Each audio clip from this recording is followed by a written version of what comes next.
So mga boss, sabi ko sa post ko, actress, songwriter,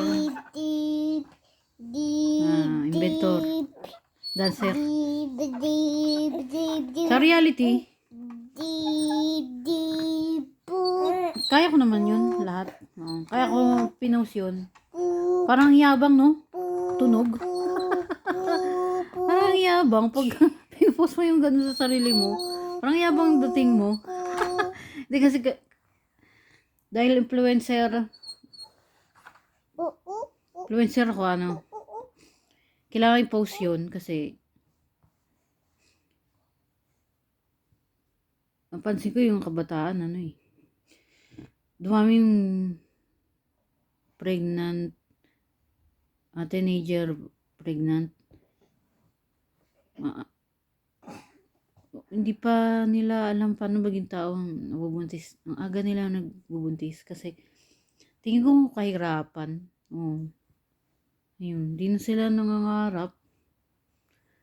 Ngayon, dahil influencer tayo, kailangan push natin lalo yung kabataan. Totoo yung sabi ni Sir Rizal ng kabataan ng pag-asa ng bayan. Kahit naman matanda ka na, kung pag-iwanan, kung buhay ka pa, may pag-asa pa yan. Laging ganun, lagi positive. Basta, gagawa ka lang ng kabutihan para swerte pumasok sa'yo. Si God naman ng mabait. Ang bait-bait ng Diyos, mga boss. Kaya ako nga yung ginagawa din para kay God. Kaya ang likod ko kasi yung baby ko dito. Ayan, tutulog siya. Oop.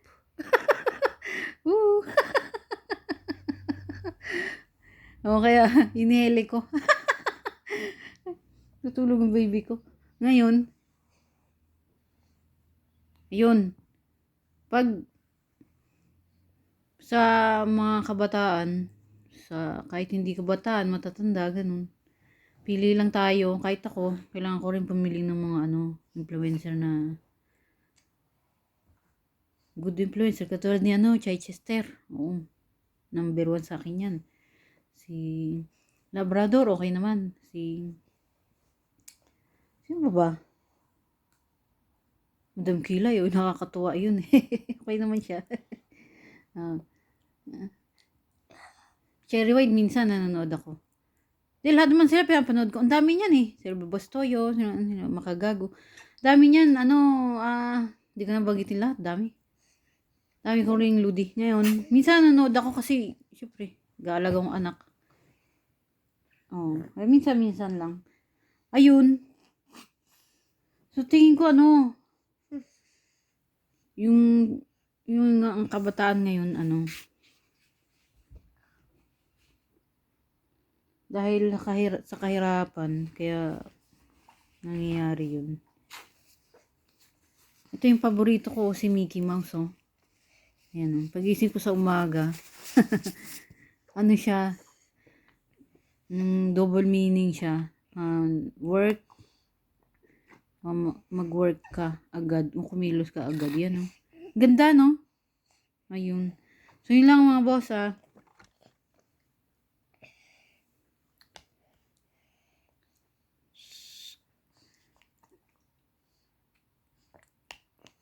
Ay!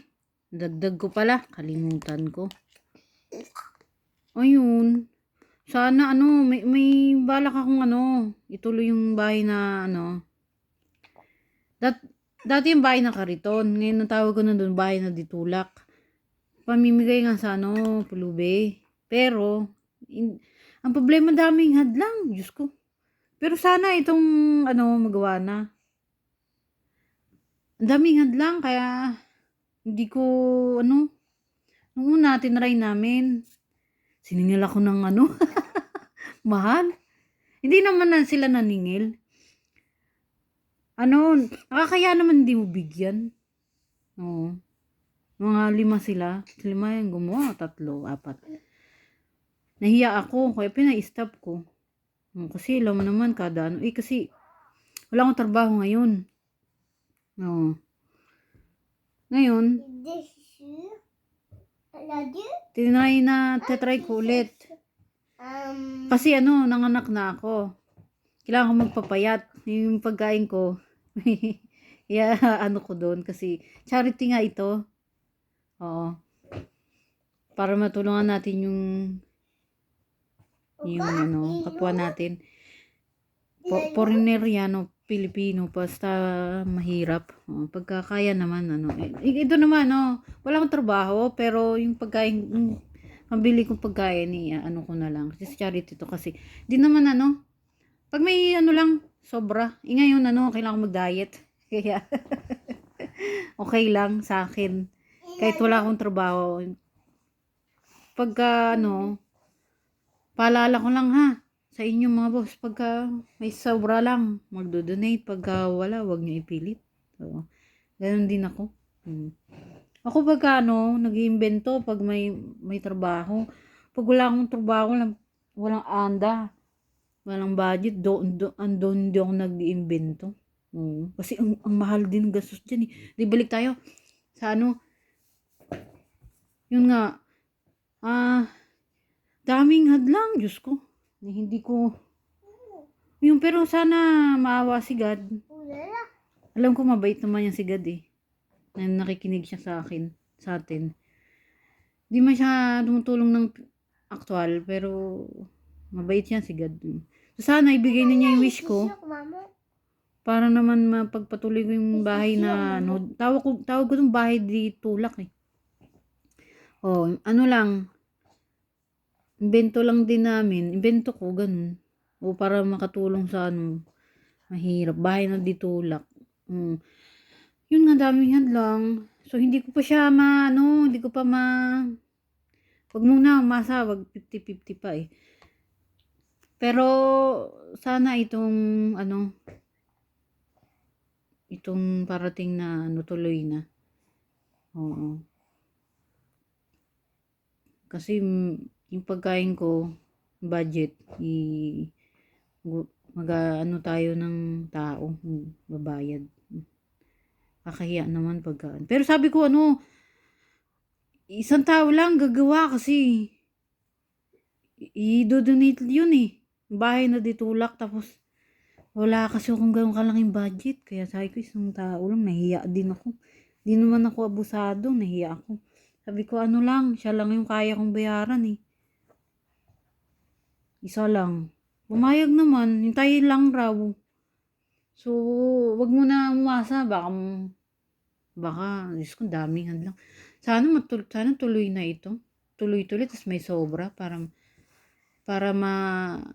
mabigyan naman natin yung isang pamilya. Sa ngayon kasi isang tao lang bibigyan.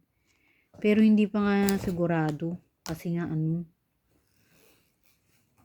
basta bibiglayin, masabi ko bigla-bigla na lang. Bigla-bigla. Kasi mahirap kasi nag-try na ako nung una eh. Sa dami nila, hindi ko kaya bayaran lahat. So, sabi ko, isang tao gagawa. Malamang tuloy na ito. Pero, bibiglayin ko na lang. Huwag na umasa. Kasi, mahirap pagka, umaasa, laging talo sa huli. Ay, maganda ng bigla-bigla. Lahat bigla-bigla. Ganun talaga pag mahirap, bigla-bigla. Bigla-bigla gagawin mo. Ayun. Pero pag mahirap talaga, ikaw mag-a-adjust eh. Yun lang mga boss. Ang ganda ng mini yung Mickey Mouse ko. Ciao. Dasal lang, sana matuloy. Para sana swertihin. Yun. Para bigyan natin yung isang pamilya sa susunod. Ciao.